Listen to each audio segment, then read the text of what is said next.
Carte 39, nous sommes tous des anormaux. Ah ouais, la normalité est ce qui est majoritaire. Mais ce qui est majoritaire n'est pas forcément naturel. La majorité peut exercer une dictature sur une minorité. Est-ce naturel?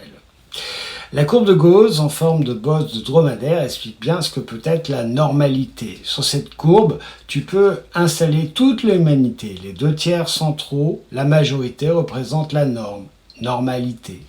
Les hypersensoriels, par exemple, ne sont pas dans les 2/3. Ils sont présents dans le dernier tiers.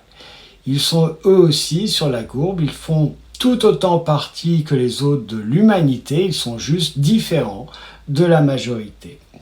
Si tu multiplies les exemples sur n'importe quel domaine, tu établiras des majorités et des minorités.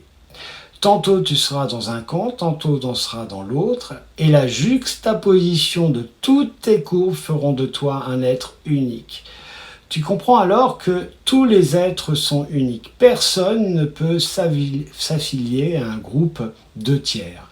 La norme 100% vraie est d'être unique. D'accepter d'être unique résulte l'acceptation que tous les autres sont aussi légitimement différents. Nous sommes tous singuliers. Imiter les autres est une mauvaise foi pour toi. Tu as des similarités, des couleurs, des tonalités qui peuvent se ressembler, mais tu es fondamentalement unique.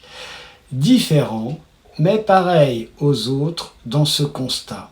Différents, mais pareils en valeur. Nous sommes tous des êtres divins incarnés dans des expériences de vie et des intentions premières d'incarnation différentes.